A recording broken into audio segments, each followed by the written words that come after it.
Visakha AU grounds లో నిర్వహించిన ప్రపంచ పర్యావరణ దినోత్సవ కార్యక్రమంలో ముఖ్యమంత్రి చంద్రబాబు పాల్గొన్నారు. పర్యావరణాన్ని పరిరక్షించాలంటూ మొక్కని నాటారు. తిరుమలలో గ్రీనరీ త్వరలో 90% చేరుకోబోతుందని ఈ సందర్భంగా సీఎం అన్నారు. విశాఖ ఏయూలో 25% మాత్రమే గ్రీనరీ ఉందని, దానిని పెంచేలా చర్యలు తీసుకోవాలని ఏయూ వీసీకి ముఖ్యమంత్రి ఆదేశాలు జారీ చేశారు. మొక్కలు బాగా పెంచిన వాళ్ళకే వచ్చే ఎన్నికల్లో టికెట్లంటూ చంద్రబాబు సరదాగా వ్యాఖ్యానించారు. కాన్సెప్ట్ తీసుకోవాలి.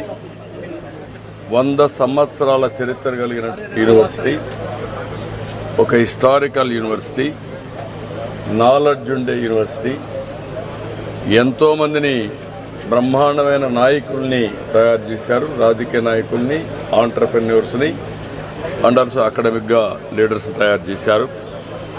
అలాంటి యూనివర్సిటీలో ఈరోజు నేను నెట్ జీరో కాన్సెప్ట్ని ఇంట్రడ్యూస్ చేసి, మీరు అన్నారు ఎండలు విపరీతంగా పెరిగిపోయినాయి, ఎన్విరాన్మెంట్ మొత్తం ఇంబ్యాలెన్స్ అయిపోయింది, ఎండలు ఎక్కువ ఉన్నాయి, లేకపోతే ఇమ్మీడియట్ థండర్ బోల్ట్స్.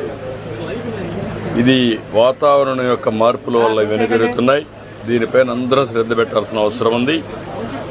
ఇక్కడ నెట్ జీరోలో మొట్టమొదటి సోలార్ చూశాను.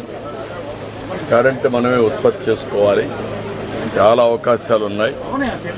ఇప్పుడు వీళ్ళు చేసింది చాలా,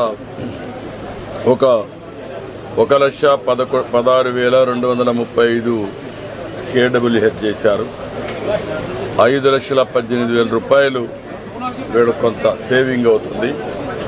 100% ఇక్కడుండే ల్యాండ్ 450 ఎకరాలు ల్యాండ్ ఉంది. ఇందులో బిల్డింగ్ల పైన ఎక్కడెక్కడ పెట్టగలుగుతారో పెట్టి, చెట్లు పెట్టే ప్లేస్లో కాకుండా 100% యూనివర్సిటీకి కావాల్సిన కరెంటు వీళ్ళే ఉత్పత్తి చేసుకోవాలి. అవసరమైతే వీళ్ళు బయట ఇవ్వాలి, ఆ పరిస్థితి రావాలి. That is one principle. రెండో, చెట్లు మొత్తం క్యాంపస్ ఈరోజు తిరుమలలో మీరు చూస్తే 89.5% గ్రీనరీ ఉంది. దానివల్ల ఈరోజు అక్కడ పోతే ఒక మ్యాక్సిమం డిఫరెన్స్ కనపడుస్తుంది. ఎండలకు టెంపరేచర్ కానీ, ఎండలు కానీ, ఇవన్నీ కూడా చాలా డిఫరెన్స్ వస్తాయి. ఇక్కడ 100% దాజీ అని హైదరాబాద్లో బ్రహ్మాండంగా చేశారు, వారిని కూడా పెట్టుకున్నాం. ఇక్కడ బయోడైవర్సిటీ పార్క్ కింద యూనివర్సిటీ తయారు కావాలి. ప్రపంచంలో ఉండే చెట్లన్నీ తీసుకొచ్చి అవన్నీ పెట్టి పిల్లలకి ఇది ఒక ఎక్స్పీరియన్స్ సెంటర్ కావాలి. అది కూడా ఒక డైరెక్షన్ ఇచ్చాం. మూడోది solid waste management, circular economy. హాస్టల్లో ఉత్పత్తి చేసే వేస్ట్ కానీ, కాలేజీలో ఉత్పత్తి చేసే వచ్చే వేస్ట్ కానీ, ఇవన్నీ కూడా 3 రకాలుగా కన్వర్ట్ చేయాలి. ఒకటి, ఫుడ్ లాంటి వేస్ట్ వెట్టంతా ఉంటే దాన్ని ఆటోమేటిక్గా కాంపోస్ట్గా తయారు చేసి చెట్లకు వాడుకోవాలి. చెట్లలో వచ్చే ఆకులు కూడా కాంపోస్ట్గా తయారు చేయాలి.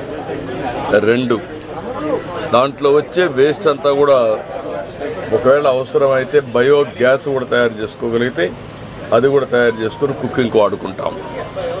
మూడోది, ఏదైతే రీసైక్లింగ్ మనకు పంపించేదంతా మేము ఎట్లా స్వచ్ఛ పదం కూడా పెట్టాం, దానికి ఇచ్చి రీసైక్లింగ్ పంపించాలి. మూడోది, దేనికి పనికిరాని చెత్త ఇక్కడే ఎనర్జీ ప్లాంట్ పెట్టాం, వేస్ట్ ఎనర్జీ అక్కడే పంపించాలి. ఈ 3 కూడా పాలసీస్ వాళ్ళకి ఇచ్చాను. వేస్ట్ వాటర్ మేనేజ్మెంట్, STPలు పెట్టాలి. నెట్ జీరో, ఎక్కడ కూడా ఒక్క డ్రాప్ ఆఫ్ వాటర్ ఇక్కడి నుంచి బయట పోవడానికి వీల్లేదు. అది కూడా ట్రీట్ చేసిన తర్వాత తాగే పరిస్థితి రావాలి.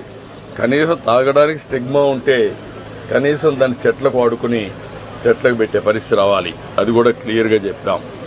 ఫైనల్గా దీన్ని PNG తీసుకురావాలి. PNG వచ్చి గ్యాస్ పైపులో వచ్చే గ్యాస్ ద్వారా వంటలు చేయాలి, అవన్నిటి కూడా పెట్టాలి. ఎలక్ట్రికల్ స్టవ్స్ పెట్టుకోవాలి. ఏదైనా ఎలక్ట్రికల్ స్టవ్ కానప్పుడు PNG గ్యాస్ ద్వారా వచ్చే పైపు ద్వారా వచ్చే గ్యాస్, ఇవన్నీ చేసి నేను ప్రొఫెసర్ గారిని కోరా, వైస్ ఛాన్సలర్ గారిని, కమిటీ ఆఫ్ ప్రొఫెసర్స్ ఎవరైతే ఎక్స్పర్ట్స్ ఉన్నారో, నాలెడ్జ్ ఉంటుందో ఆ డిపార్ట్మెంట్ బట్టి వాళ్ళని పెట్టి మొత్తం దీనంతా కూడా ఇన్ హౌస్ నాలెడ్జ్ని అవుట్ సోర్సింగ్ ఏజెన్సీస్ని పెట్టుకుంటాం ఎడ్యుకేషన్ కోసం. వాళ్ళని పెట్టి వీళ్ళు చేపిస్తారు. ఈ రెండు చేసిన తర్వాత యూనివర్సిటీ అనేది ఒక ఎక్స్పీరియన్స్ సెంటర్గా ఉండాలి. పిల్లలు ఇక్కడ బయోడైవర్సిటీ పార్క్ పెట్టాం, ఇక్కడికి వస్తే ఒక స్ట్రెస్ బరస్టర్ కింద ఉండాలి, ఒక అనుభవం కింద ఉండాలి. వాళ్ళు they have to love to study here. అలాంటి వాతావరణం క్రియేట్ చేయాల్సిన అవసరం ఉంది. స్టూడెంట్స్కి ఇది ఒక నాలెడ్జ్ అక్విజిషన్ హబ్గా కావాలి, నేర్చుకునే పరిస్థితి రావాలి. ఎక్కడ పోయినా జీవితంలో ఇది ఒక మార్పు తీసుకురావాలి. మూడోది, ఇది యూనివర్సిటీ ఒక మోడల్ యూనివర్సిటీ కావాలి. 4, ఏదైతే university all colleges affiliated colleges అన్నిటికీ వీళ్ళు గైడ్ చేయాలి. ఇమ్మీడియట్గా they have to take it up, they have to guide all universities and they have to get it done. దానికి ఏమేమి కావాలో వర్కౌట్ చేసుకుంటారు.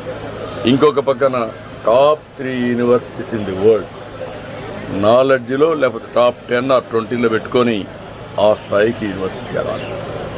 Premises one of the best premises. Location nobody will get this type of location happening. Visakhapatnam is next level now.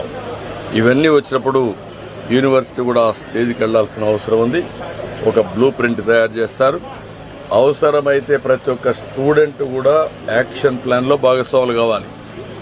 వాళ్ళకందరికీ ఇచ్చిన తర్వాత వాళ్ళు కూడా ideas ఇస్తే అవి కూడా తీసుకొని ఇంటిగ్రేట్ చేసి లెక్చరర్స్, ఆల్ స్టాఫ్, అదే సమయంలో స్టూడెంట్స్ అందరూ కలిసి దీన్ని తయారు చేస్తారు. రెండోది, ఈరోజు ఎన్విరాన్మెంట్ డే కాబట్టి నేను కూడా సైకిల్లో వెళ్తాను.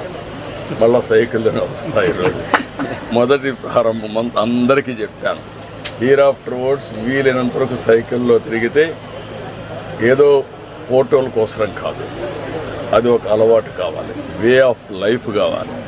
ఎలక్ట్రికల్ సైకిల్స్ వచ్చేసాయి. ఒకటి కొనుక్కుంటే ఓపిక ఉంటే పెడలింగ్, ఓపిక లేకపోతే ఎలక్ట్రికల్.